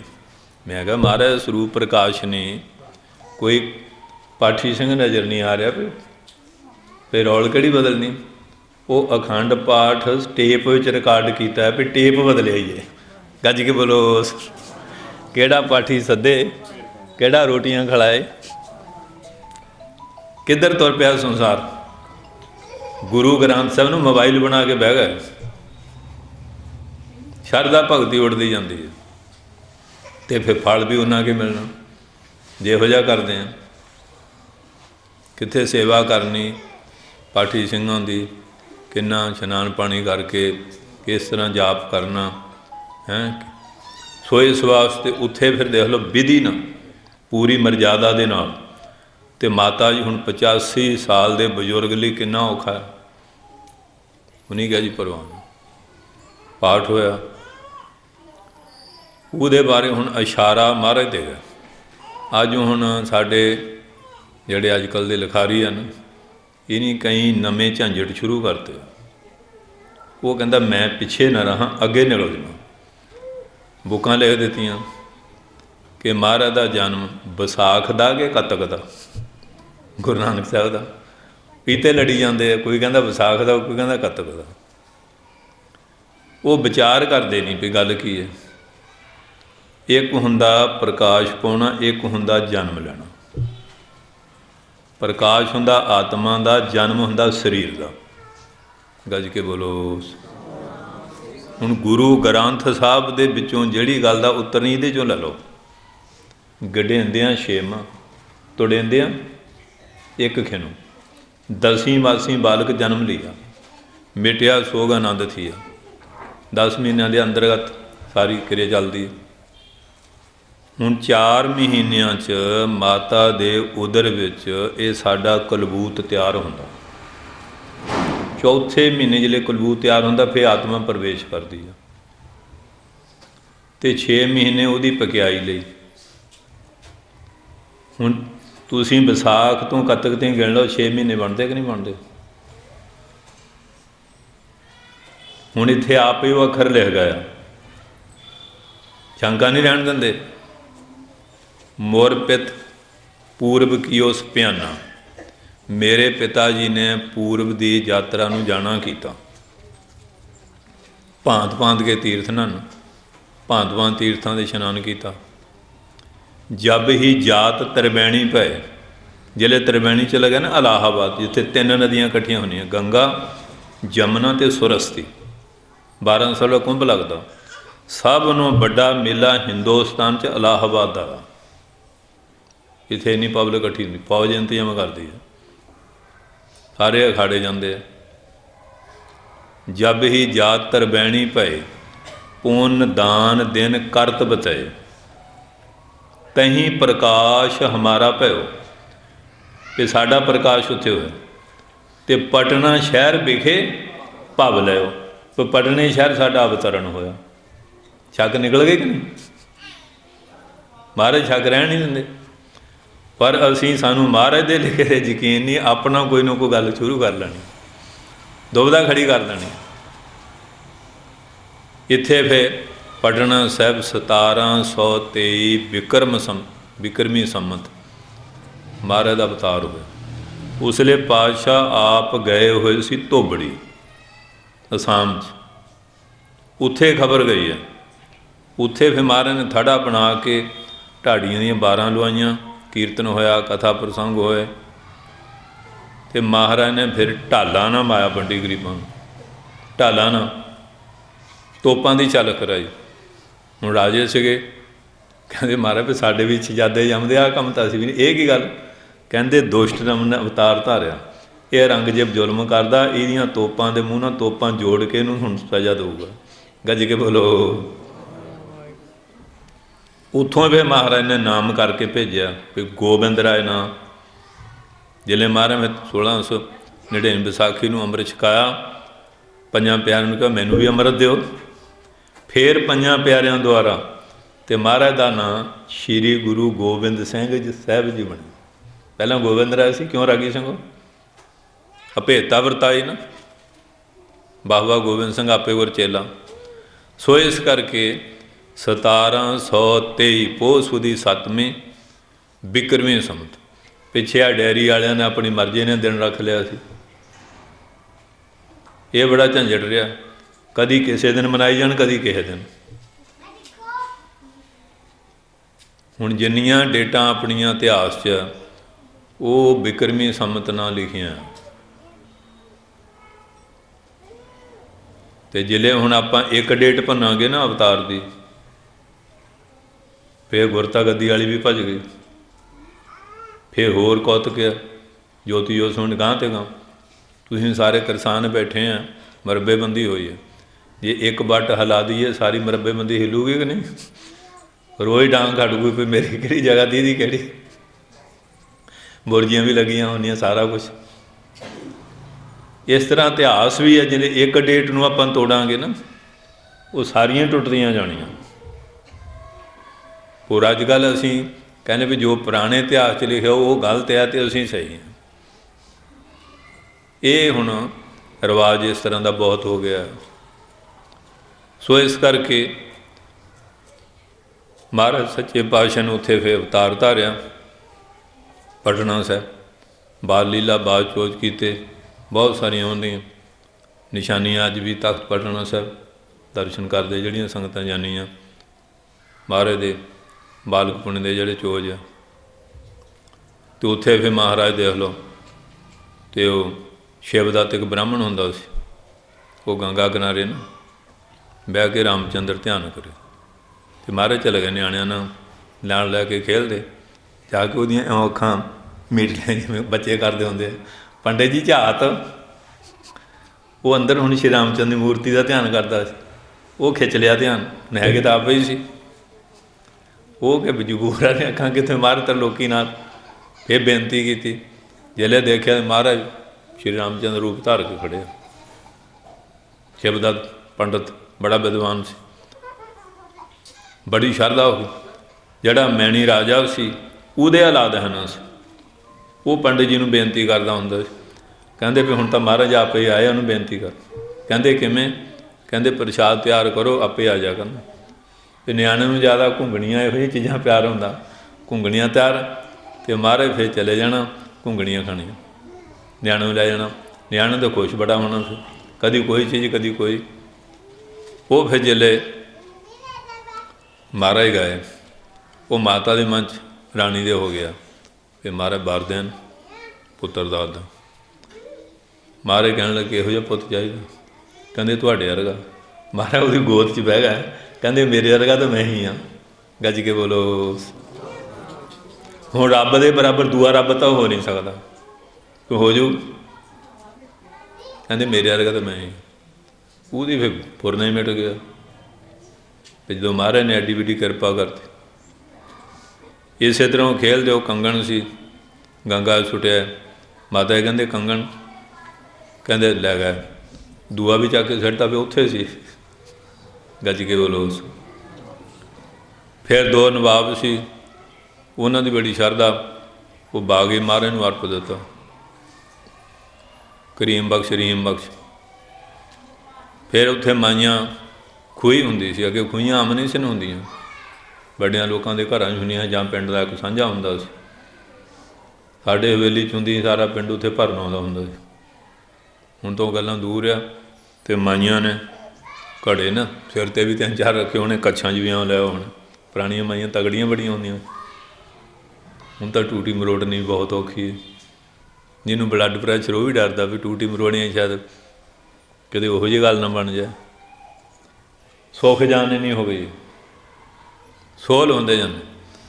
ਉਹ ਸਾਧ ਸੰਗਤ ਜੀ ਉੱਥੇ ਆਉਂਦੀਆਂ ਸੀਆਂ, ਅਤੇ ਹੁਣ ਆਮ ਹੁੰਦਾ ਵੀ ਮਹਾਰਾਜ ਜੀ ਉਹਨਾਂ ਦੀਆਂ ਘੜੇ ਭੰਨ ਦਿੰਦੇ ਸੀ, ਗਲੇਲਿਆਂ ਨਾਲ ਮਸ਼ਕਾਂ ਪਾੜ ਦਿੰਦੇ ਸੀ, ਗਾਗਰਾਂ। ਇਹ ਗੱਲ ਨਹੀਂ ਸੋਚਦੇ ਵੀ ਗੱਲ ਕੀ ਸੀ। ਗੱਲ ਇਹ ਸੀ, ਉਹ ਉੱਥੇ ਆ ਕੇ ਬਹੁਤ ਮਸ਼ਕਰੀਆਂ, ਹਾਸਾ ਠੱਠਾ, ਕਈ ਐਸੀਆਂ ਗੱਲਾਂ ਜਿਹੜੀਆਂ ਗੁਰੂ ਘਰ 'ਚ ਸ਼ੋਭਾ ਨਹੀਂ ਦਿੰਦੀਆਂ। ਗੁਰੂ ਘਰ ਦੀ ਗੱਲ ਵੱਖਰੀ ਹੈ, ਕਿਸੇ ਘਰ ਜਾ ਕੇ ਵੀ ਕੋਈ ਕਰੇ ਚੰਗਾ ਨਹੀਂ ਲੱਗਦਾ। ਪਹਿਲਾਂ ਪ੍ਰੇਮ ਨਾਲ ਸਮਝਾਇਆ, ਉਹ ਹਟਣ ਨਾ। ਜਿਹਨੂੰ ਹੁਣ ਆਦਤ ਪਈ ਹੋਏ ਕਾਹਨੂੰ ਹਟਦਾ। ਨਾਲੇ ਉਹਨਾਂ ਦਾ ਉਹ ਦੇਸ਼ ਸੀਗਾ, ਅਗਲੇ ਨੂੰ ਇਹ ਵੀ ਹੁੰਦਾ ਵੀ ਸਾਡਾ ਇਲਾਕਾ, ਇਹ ਕੌਣ ਕੋਈ ਦੁਬਾਰੋਂ ਆ ਗਿਆ। ਉਹ ਫਿਰ ਮਹਾਰਾਜ ਨੇ ਉਹਨਾਂ ਨੂੰ ਸਮੱਤ ਦੇਣ ਲਈ ਨਾ, ਅਤੇ ਉਹ ਤੀਰਾਂ ਨਾਲ ਗਲੇਲਿਆਂ ਨਾਲ ਘੜਾ ਭੰਨਦਾ। ਫਿਰ ਮਾਤਾ ਕੋ ਮਾਤਾ ਨੇ ਮਸ਼ਕਾਂ, ਫਿਰ ਗਾਗਰਾਂ। ਮਾਤਾ ਜੀ ਕਹਿਣ ਲੱਗੇ ਪੁੱਤਰ ਇਹ ਕੀ ਗੱਲ? ਕਹਿੰਦੇ ਵੀ ਮੈਂ ਇਹਨਾਂ ਨੂੰ ਕਹਿੰਦਾ ਵੀ ਸਾਡਾ ਗੁਰੂ ਨਾਨਕ ਦਾ ਘਰ ਆ, ਇੱਥੇ ਤੁਸੀਂ ਸ਼ਬਦ ਪੜ੍ਹਦੇ ਆਓ, ਬਾਣੀ ਪੜ੍ਹਦੇ ਜਾਓ, ਵੀ ਆਹ ਜਿਹੜਾ ਗੱਲ ਹੈਗਾ ਇਹ ਠੀਕ ਨਹੀਂ ਹੈ। ਇਹ ਮੰਨਦੀਆਂ ਨਹੀਂ। ਫਿਰ ਮਾਤਾ ਜੀ ਨੇ ਕਿਹਾ ਵੀ ਹੁਣ ਇਹਨਾਂ ਲੋਕਾਂ ਨੂੰ ਹੌਲੀ ਹੌਲੀ ਸਮਝਾਇਆ ਜਾਣਾ। ਮਾਤਾ ਨੇ ਕਿਹਾ ਵੀ ਖੂਹ ਦਾ ਪਾਣੀ ਖਾਰਾ ਹੋ ਗਿਆ, ਵੀ ਨਾ ਭਰਨਾ ਅਤੇ ਨਾ ਹੋਵੇ, ਪਾਣੀ ਖਾਰਾ ਹੋ ਗਿਆ। ਫਿਰ ਸੰਤ ਹਰਖੁਲੇ ਚਲੇ ਗਏ, ਉੱਥੇ ਨੀਂਹ ਪੱਥਰ ਰੱਖਿਆ। ਕਹਿੰਦੇ ਮਹਾਰਾਜ ਵੀ ਜਲ ਖਾਰਾ। ਉਦੋਂ ਹੁਣ ਪਾਣੀ ਖੂਹਾਂ ਦਾ ਹੀ ਬਰਤਨ ਹੁੰਦਾ ਸੀ। ਸੰਤ ਕਹਿੰਦੇ ਵੀ ਖਾਰਾ ਕਿਉਂ ਹੋ ਗਿਆ ਆਹ ਗੱਲ? ਕਹਿੰਦੇ ਮਾਤਾ ਜੀ ਹੁਣ ਕਿਹੜਾ ਚਲੇ ਗਏ, ਪ੍ਰਸ਼ਾਦ ਕਰੋ, ਅਰਦਾਸ ਕਰੀਏ। ਅਰਦਾਸ ਕੀਤੀ, ਜਲ ਮਿੱਠਾ ਹੋ ਗਿਆ। ਇਸ ਤਰ੍ਹਾਂ ਆਨੰਦਗੜ੍ਹ ਇਹ ਜੱਸਾ ਸਿੰਘ ਨੇ ਬੋਲੀ ਲਾਈ। ਖਾਲਸਾ ਕਹਿਣ ਲੱਗਾ ਵੀ ਲੰਗਰ ਵੀ ਦੇ, ਵੀ ਇਕੱਲੇ ਪਾਣੀ ਨੂੰ ਪੀ ਕੇ ਕੀ ਕਰੀਏ ਲੰਗਰ? ਉਹ ਕਹਿੰਦਾ ਮੇਰਾ ਖਰਚਾ ਬਹੁਤ ਹੋਇਆ, ਲੰਗਰ ਦੀ ਸਮਰੱਥਾ ਨਹੀਂ। ਉਹ ਕਹਿੰਦੇ ਜਾ ਫਿਰ ਤੇਰੀ ਬੋਲੀ ਖਾਰੀ ਹੋ ਜਾ। ਖਾਲਸੇ ਨੇ ਸੁਰੱਬ ਦੇ ਦਿੱਤਾ। ਜ਼ਿਲ੍ਹੇ ਵੀ ਉੱਥੇ ਸੇਵਾ ਸ਼ੁਰੂ ਕੀਤੀ ਹਰਖੁਲੇ ਬਾਬਾ ਘਨੱਈਆ ਸਿੰਘ ਡਰਾਵੇ ਵਾਲੇ। ਕਹਿੰਦੇ ਮਹਾਰਾਜ ਜਲ ਖਾਰਾ ਹੁਣ ਕਰੀਏ ਕਿਵੇਂ? ਰੇਹ ਪੈ ਜਾਂਦੀ ਹੈ, ਲੰਗਰ ਲਈ ਵੀ ਚਾਹੀਦਾ, ਇਮਾਰਤਾਂ ਲਈ ਵੀ। ਸੰਤ ਕਹਿੰਦੇ ਵੀ ਕਿਉਂ ਹੋਇਆ ਸੀ ਖਾਰਾ? ਤੁਸੀਂ ਗਿਆਨੀ ਧਿਆਨੀ ਆ। ਕਹਿੰਦੇ ਵੀ ਜੱਸਾ ਨੇ ਲੰਗਰ ਨਹੀਂ ਦਿੱਤਾ। ਕਹਿੰਦੇ ਬਚਨ ਤਾਂ ਖਾਲਸੇ ਦਾ ਖੜਾ, ਤੁਸੀਂ ਹੁਣ ਲੰਗਰ ਦੇ ਦਿਓ, ਲੰਗਰ ਚਲੋ ਆਪੇ ਮਿੱਠਾ ਹੋ ਜਾਊ। ਉੱਥੇ ਫਿਰ ਬਾਬਾ ਸੇਵਾ ਨੇ ਲੰਗਰ ਚਲਾ ਦਿੱਤਾ, ਉਹੀ ਬੋਲੀ ਦਾ ਪਾਣੀ ਵਰਤਿਆ ਹੋਇਆ ਤੁਹਾਡੇ ਸਾਹਮਣੇ ਆ। ਨਹੀਂ ਤਾਂ ਸਭ ਕੁਛ ਹੋ ਗਿਆ। ਉਹ ਮਹਾਰਾਜ ਦੀ ਬੋਲੀ ਉਵੇਂ ਆ, ਉਹਦਾ ਜਲ ਉਵੇਂ ਚੱਲ ਰਿਹਾ ਸਮਰੱਥ। ਸੋ ਸਾਧ ਸੰਗੀ ਇਸ ਤਰ੍ਹਾਂ। ਫਿਰ ਉੱਥੇ ਮਹਾਰਾਜ ਨੇ ਜਦੋਂ ਜਨਮ ਅਵਤਾਰ ਹੋਇਆ, ਇੱਧਰ ਭੀਖਣ ਸ਼ਾਹ ਦੇ ਹਲੋ ਕੜਾਮ ਫਕੀਰ ਹੁਣ ਸਜਦਾ ਕੀਤਾ, ਅੱਗੇ ਤਾਂ ਕਰਦਾ ਸੀ ਨਾ ਪੱਛੋਂ ਵੱਲ ਨੂੰ, ਅੱਜ ਪੂਰਬ ਨੂੰ। ਉਹ ਕਹਿੰਦੇ ਸਾਈਂ ਜੀ ਬਿਰਧ ਅਵਸਥਾ ਹੋ ਗਈ, ਕੀ ਗੱਲ ਹੋ ਗਈ ਦਿਮਾਗ 'ਚ? ਹਾਂਜੀ ਭੁੱਲ ਤਾਂ ਨਹੀਂ ਗਏ? ਕਹਿੰਦੇ ਨਹੀਂ, ਜਿਹੜੇ ਖੁਦਾ ਨੂੰ ਚੇਤੇ ਕਰਦਾ ਅੱਜ ਉਹ ਇੱਧਰ ਆ ਗਿਆ।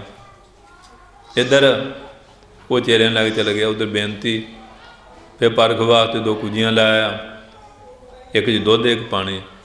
ਜੇ ਤਾਂ ਇੱਕ 'ਤੇ ਰੱਖੂਗਾ ਮੁਸਲਮਾਨਾਂ, ਇੱਕ 'ਤੇ ਰੱਖੂਗਾ ਹਿੰਦੂਆਂ ਦਾ, ਮਾਰਨ ਦੋਵਾਂ 'ਤੇ ਰਾਸਤੇ। ਉਹ ਡੋਲ ਤਾਂ ਕਹਿੰਦੇ ਤੀਆ ਹੋਰ ਪੈਦਾ ਕਰਾਂਗੇ। ਗੱਜ ਕੇ ਬੋਲੋ। ਤੀਸਰ ਪੰਥ ਖਾਲਸਾ ਪ੍ਰਗਟਾਨੀ।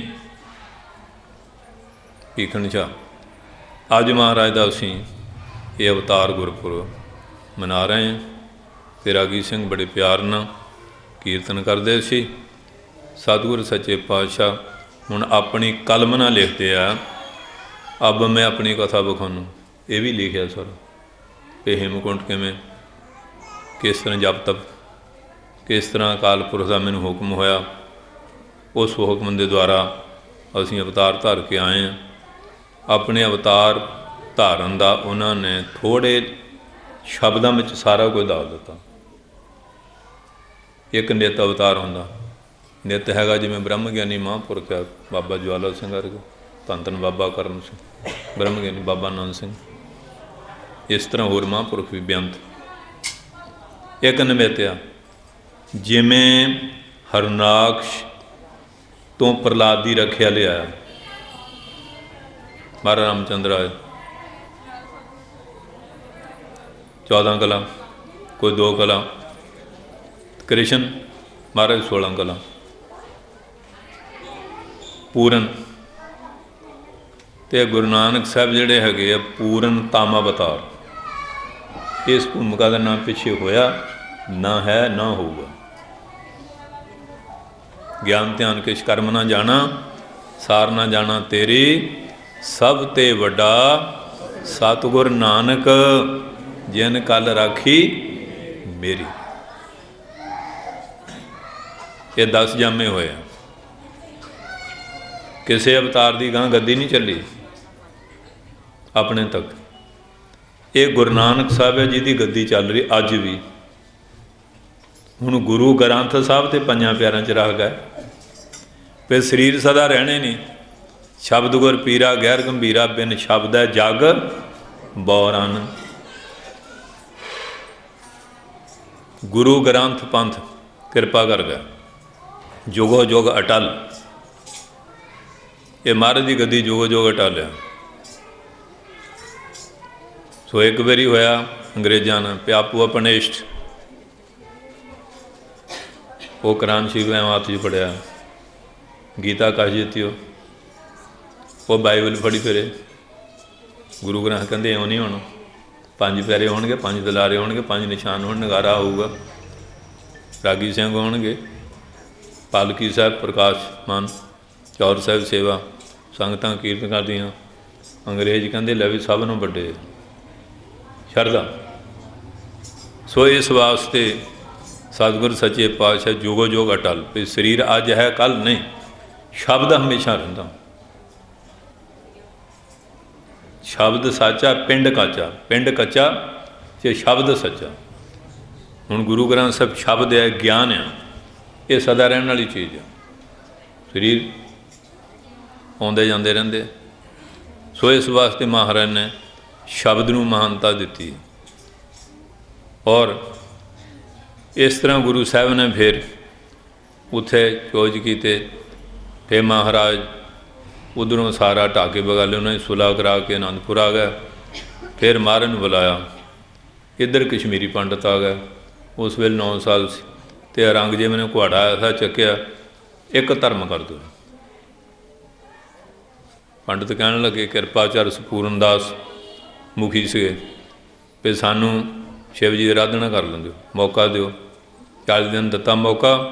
ਅਮਰਨਾਥ ਜਾ ਕੇ ਬੇਨਤੀ, ਆਕਾਸ਼ਬਾਣੀ ਹੋਈ ਕਿ ਤੁਹਾਡੀ ਰੱਖਿਆ ਗੁਰੂ ਨਾਨਕ ਗੱਦੀ ਦੇ 9ਵੇਂ ਸਰੂਪ ਮਾਖੋਵਾਲ ਸ਼੍ਰੀ ਅਨੰਦਪੁਰ 9ਵੇਂ ਪਾਤਸ਼ਾਹ ਕਰਨਗੇ।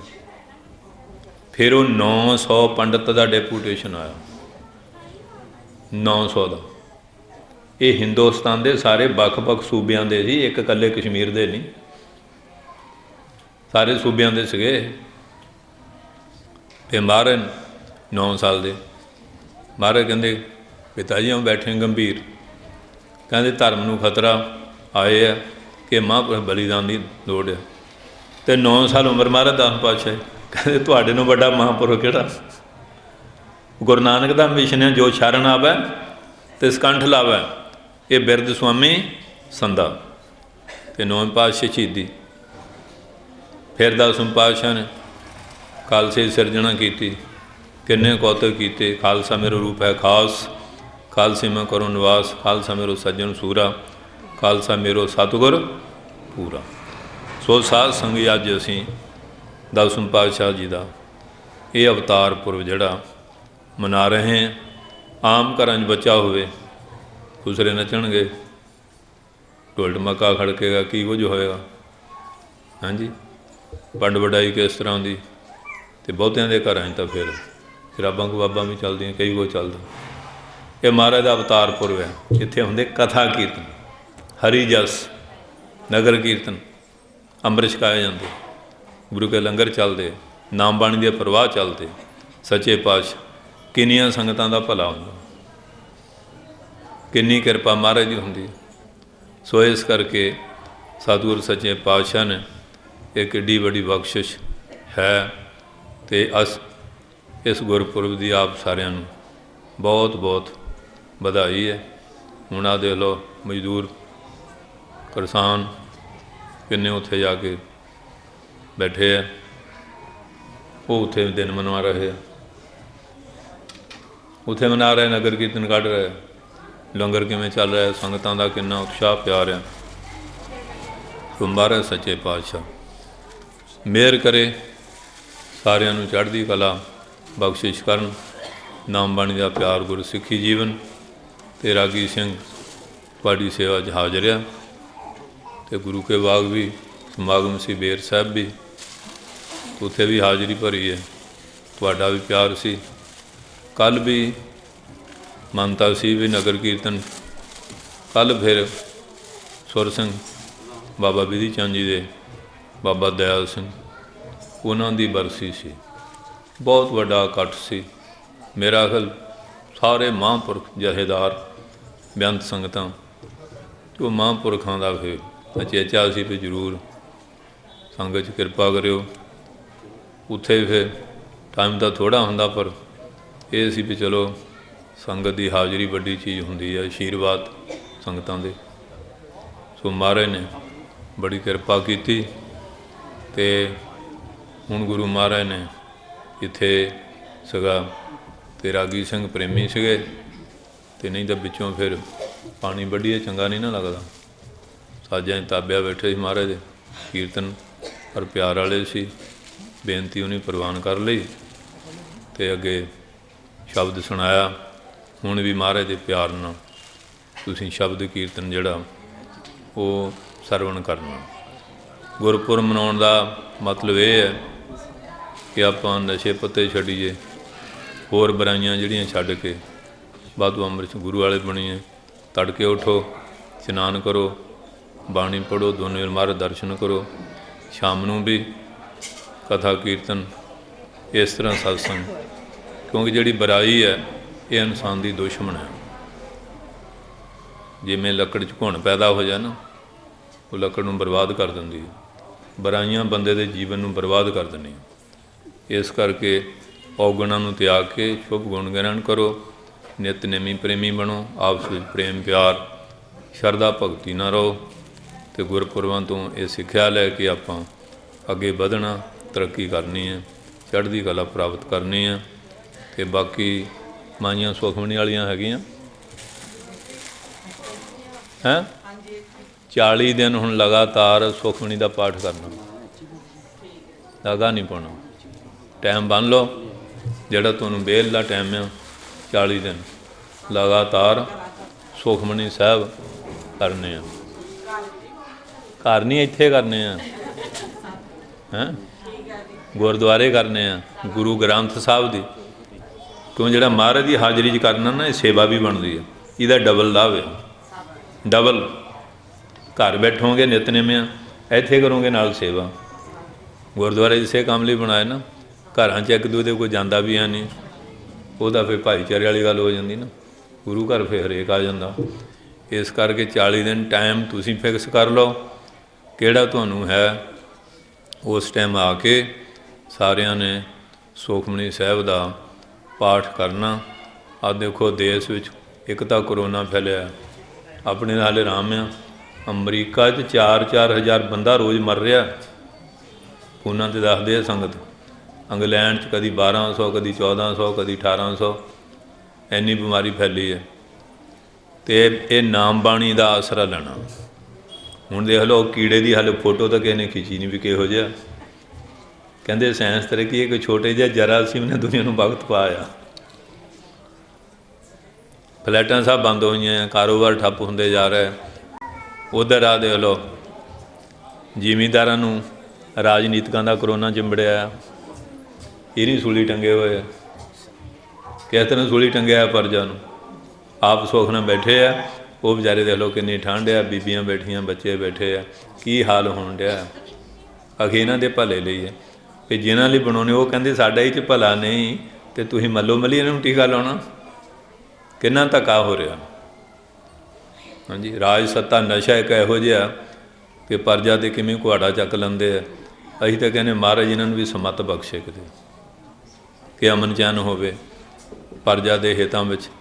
ਹਾਂਜੀ, ਇਹ ਜਿਹੜੇ ਕਾਲੇ ਕਾਨੂੰਨ ਬਣਾਏ ਆ, ਹਾਂਜੀ, ਅਤੇ ਉਹਨਾਂ ਨੂੰ ਇਹ ਰੱਦ ਕਰਨ ਅਤੇ ਪਰਜਾ ਸੁੱਖ ਨਾਲ ਆਪਣੇ ਘਰਾਂ 'ਚ ਬੈਠੇ, ਆਰਾਮ ਨਾਲ ਬੈਠੇ। ਕਹਿੰਦੇ ਅਖੇ ਕਿਸਾਨ ਹੱਠ ਕਰਦੇ ਵੀ ਹੱਠ ਤਾਂ ਤੁਸੀਂ ਕੀਤਾ, ਉਹਨਾਂ ਵਿਚਾਰਿਆਂ ਤੋਂ ਕੋਈ ਹੱਠ ਨਹੀਂ। ਉਹ ਤਾਂ ਹੱਠ ਕਰਕੇ ਠੰਡ 'ਚ ਬੈਠੇ ਆ, ਤੁਸੀਂ ਕੋਠੀਆਂ 'ਚ ਬੈਠੇ ਹੱਠ ਕਰੀ ਬੈਠੇ ਵੀ ਜ਼ਰੂਰ ਕਰਨਾ ਹੀ 'ਚ ਭਲਾ।